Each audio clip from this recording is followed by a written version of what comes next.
السلام علیکم ورحمۃ اللہ. وعلیکم السلام ورحمۃ اللہ وبرکاتہ. نحمده ونصلي ونسلم على رسوله الكريم. أما بعد فأعوذ بالله من الشيطان الرجيم. بسم الله الرحمن الرحيم. هل يستوي الذين يعلمون والذين لا يعلمون. آمنت بالله صدق الله العلي العظيم وصدق رسوله النبي الأمين المكين الكريم ونحن على ذلك لمن الشاهدين والشاكرين والحمد لله رب العالمين. یا رب وہ سوق دے کس میں علم پا سکوں. یا رب وہ سوق دے کس میں علم پا سکوں. کچھ جل کے دوسروں کو اجالا دکھا سکوں. سبق پڑھتی صداقت کا، عدالت کا، شجاعت کا. سبق پڑھتی صداقت کا، عدالت کا، شجاعت کا. لیا جائے گا تجھ سے کام دنیا کی امامت کا. ایک بار دوسری پڑھی. اللہم صلی علی سیدنا مولانا محمد وبارک وسلم. صلاۃ و سلام علیہ رسول اللہ صلی اللہ علیہ وسلم. ابھی فتوی مستثنا کے بعد میں نے جو آیت کریمہ تلاوت کی ہے، هل يستوي الذين، اس کا ترجمہ ہے کیا علم والے اور بے علم برابر ہو سکتے ہیں؟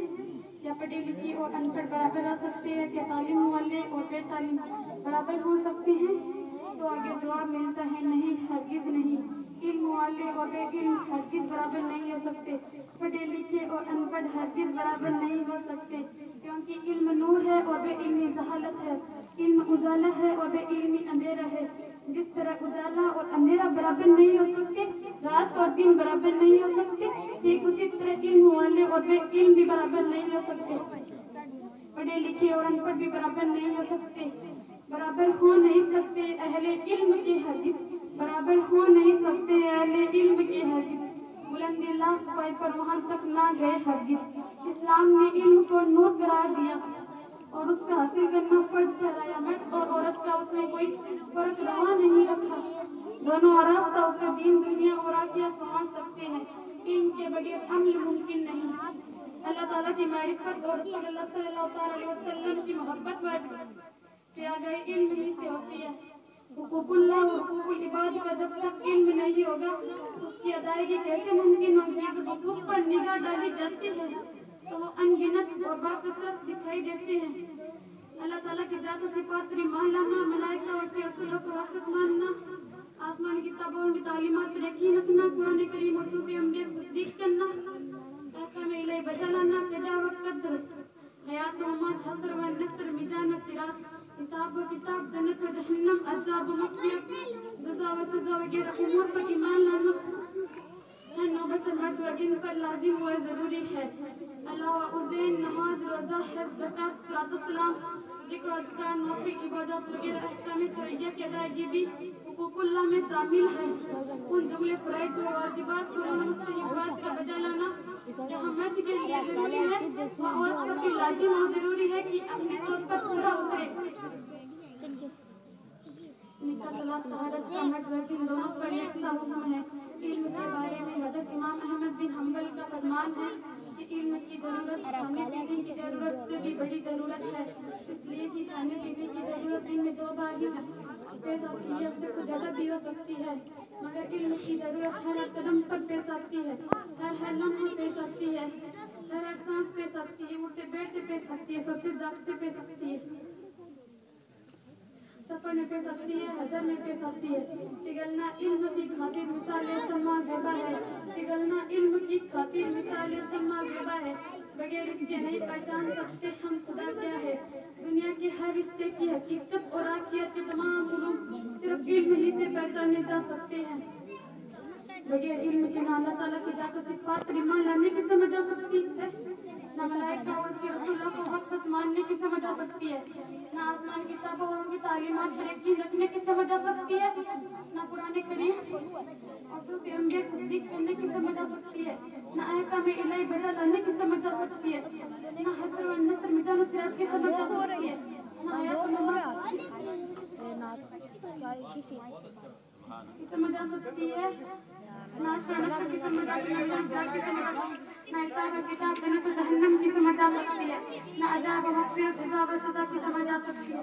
यहाँ तक कि ना नमाज रोजा की समझ आ सकती है, ना हज ज़कात की समझ आ सकती है, ना ज़िक्र अज़कार की समझ आ सकती है, ना नौफिल इबादत की समझ आ सकती है, ना सदका खैरात की समझ आ सकती है, ना सुन्नत मुस्तहबात की समझ आ सकती है, निकाह के मसाइल की समझ आ सकती है, ना तहर्रुत के मसाइल की समझ आ सकती है। सारी समझ और समझ की समझ सिर्फ इल्म ही से मुमकिन है। इल्म ही से पाती है इंसानियत फरोग, इल्म ही से पाती है इंसानियत फरोग। इंसान जिंदा लाश तालीम के बगैर। इल्म की फजीलत बहुत ज्यादा बयान की गई है। दुनिया के तमाम उलूम बहुत अच्छे और फायदेमंद है। बंदा जितना इल्म हासिल करना चाहे उतना हासिल कर सकता है, जितना हौसला और जज्बा रखता है ऐसे हैसियत दुनिया का हर इल्म हासिल करता रहे और खूब आगे बढ़ने की कोशिश करे, मगर शरीयत का तकाजा उस हदीस से वाजिब होता है जिसका तर्जुमा ये है कि इल्म हासिल करना हर इस्लामी मर्द व औरत पर फर्ज है। हदीस की तफसीर से ये बात भी साफ हो गई कि कितना इल्म हासिल करना फर्ज है। तो उलमा ने बयान किया कितना इल्म हासिल करना फर्ज है, जितना कि अपने हलाल और हराम को समझ सके, शरीयत की तरफ से पेश आने वाली जिम्मेदारियों को समझ सके, जायज व नाजायज को समझ सके, कितना इल्म हासिल करना फर्ज है। शैतान हर बुराई से खुश होता है, मगर किसी का इल्म हासिल करने से रुक जाना उसको इतना अच्छा लगता है कि किसी से उछलता है, कूदता है, छलांगे लगाता है। मरवी है कि एक मर्तबा इब्लिस ने अपने चेलों को बुरे कामों के हिसाब किताब की खासी दरिया किनारे तख्त लगवाया और कुछ तकिए के सारे बैठकर पूछने लगा, बताओ इसने क्या काम अंजाम दिए। हर चेले ने अपने अपने कारनामे में बयान किए। किसी ने कहा मैंने आज 50 आदमियों में झूठ बुलवाया और झूठ का बाजा गर्म किया। किसी ने कहा मैंने आज 50 आदमी लानतान में गिब्बत करवा दी। किसी ने कहा मैंने आज 50 आदमी में चुगलियां करवा दी। हर चेले ने अपने अपने कारनामे बयान किए और इब्लिस सुनता रहा। इतने में चेला बोलता है कि मैंने आज इल्म से रोक दिया, ऐसा घुमाया कि फिर वो कभी भी हासिल नहीं कर सकता। इतना कहना था कि इब्लिस मारे खुशी से अपने तख्त पर से उछल पड़ा, उस चेले को गले लगा लिया और खूब दूसरे चेलों ने सोचा हमने इतने बड़े बड़े काम किए फिर भी हमें ना गले लगाया ना जिसने मनाया। लगता है सरदार के दिल में तरफदारी ने जन्म ले लिया। ये सोचते हुए दिगर चेलों ने सरदार फिर से ये बात पूछ ली कि आली साहब आपने हमारे कारनामे को तरज्जी देखकर हमारे कारनामे को ना तरज्जी देखकर इस दुबले पतले चेले के कारनामे को तरज्जी देखकर ना इंसाफी की है, हमारे हौसले का प्रश्न किया है। इब्लिस ने बुरा नहीं मनाया और जवाब देने के लिए चेलों को लेकर एक बस्ती के चौराहे पर गया। उधर एक अनपढ़ शख्स इबादत गुजार एक आलिम दीन तालीम याफ्ता शख्सियत का गुजर होता था।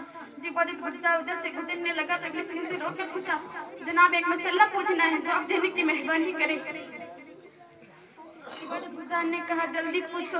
इब्लिस ने कहा मेरी हाथ में छोटी सी शीशी है, क्या अल्लाह पाक पूरी जमीन को आसमान में समझ सकता है।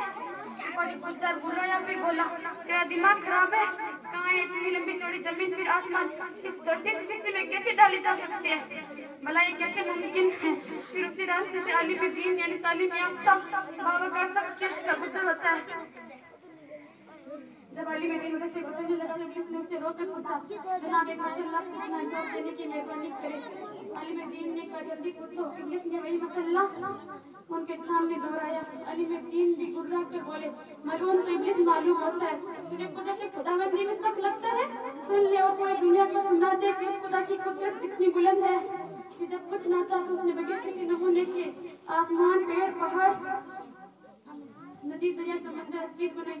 अब अगर एक छोटी सी शीशी में सब कुछ समा देने की बात आ जाए, शीशी दूर की बात है, मुझे थोड़ा परवरदिगार सुई के नाके में ही या उससे भी बारीक जगह में सब कुछ समा देने पर कादिर है, हर मुमकिन पर कादिर है। कोई भी मुमकिन उसकी कुदरत से बाहर नहीं और उसके जिम्मे भी कुछ वाजिब नहीं, ना सवाब देना ना अज़ाब करना, ना वो काम करना जो बंदों के लिए फायदेमंद हो करे, जो चाहे हुक्म दे मालिक अलल इत्लाक है। तो आप दे तो फजल है, अजाब करे तो अदल है। हाँ उसकी ये मेहरबानी की वही हुक्म देता है जो बंदा कर सके। आलिम दीन की कुदरत खुदाबंदी पर बोली गई तकरीर सुनकर इब्लिस अपने चेलों की तरफ मुतवज्जे हुआ और बोला, देखा आप लोगों ने, हकीकत में इल्म न रखने वाले ही हमारे बहकावे में आते हैं और गुमराह होते हैं। पहले शख्स के पास इल्म नहीं था इसलिए वो ऐसी बात बोलकर चला गया जिससे उसकी इबादत भी बेकार हो गई और ईमान भी चला गया।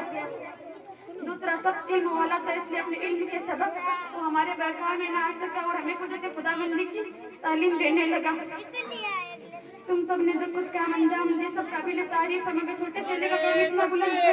अल्लाह अकबर, नारे रिसालत, या रसूलुल्लाह, नारे तकबीर, अल्लाह अकबर, नारे रिसालत, या रसूलुल्लाह। मगर छोटे चेले का काम इतना बुलंद है कि सारे कामों की असल असास और जड़ है। उसने छोटे बच्चे को इल्म से रोक कर गिबत ना करने की तालीम से रोक दिया, इल्म से रोक कर झूठ ना बोलने की तालीम से रोक दिया, इल्म से रोक कर चुगली ना करने की तालीम से रोक दिया, उस इल्म से रोक कर हिदायत की तालीम से रोक दिया, इल्म से रोक कर ईमान की तालीम से रोक दिया। उसको इल्म से क्या रोक दिया? तमाम भलाई पर अमल की तालीम से रोक दिया, इल्म से रोक कर तमाम बुराई से बचने की तालीम से रोक दिया, उसको रोशनी से महरूम कर दिया, उसको नूर से महरूम कर दिया। इसलिए मुझे के दफ्तर में इल्म से रोकना ही सबसे बड़ा काम है। फरमाने मतलब है जो इल्म की कलम में घर से निकला जब तक वापस ना हो अल्लाह के रास्ते में है, और हकीकत में इल्म ही दिलों का नूर है, इल्म ही आंखों की रोशनी है, इल्म ही उजाला है, इल्म ही ताकत है। इल्म ही सिखाती है इंसानियत फरोग, इल्म ही सिखाती है इंसानियत फरोग। इंसान जिंदा लाश है तालीम के बगैर। दूसरी जगह हुजूर सल्लल्लाहु अलैहि वसल्लम ने इरशाद फरमाया, इल्म हासिल करो माँ की गोद से कब्र तक। इससे मालूम हुआ कि बच्चे की पहली दशा माँ की गोद होती है। जो कुछ उसे माँ की गोद में सीखने को मिलता है तादेर उसका असर बाकी रहता है। वही बच्चा बोलना सीखता है और दिलो दिमाग में हर चीज का नुस्खा खींचता है। उसके बाद लड़कपन जवानी से लेकर बुढ़ापे तक इल्म हासिल करने की तलकीन फरमाई गई है। कोई शख्स कितने ही उम्र को पहुंच गया हो, मगर इल्म के मामले में अभी मोहताज ही समझा जाएगा, क्योंकि इल्म की कोई हद नहीं है। इल्म मिसले दरिया है, लिहाजा हर एक इल्म हासिल करता रहे। बिगड़ना इल्म की खातिर मिसालें सम्मा देवा है, बिगड़ना इल्म की खातिर मिसालें सम्मा देवा है। लेकिन जिसके नहीं पहचान सकते हम खुदा क्या, सबक पर फिर सदाकत का, अदालत का, सुजात का, सबक पर फिर सदाकत का, अदालत का, सुजात का लिया जाएगा। किसके काम दुनिया की आमद का। दुआ है कि अल्लाह ताला हमें हक पर अमल करने की तौफीक अता फरमाए। आमीन। अस्सलाम वालेकुम।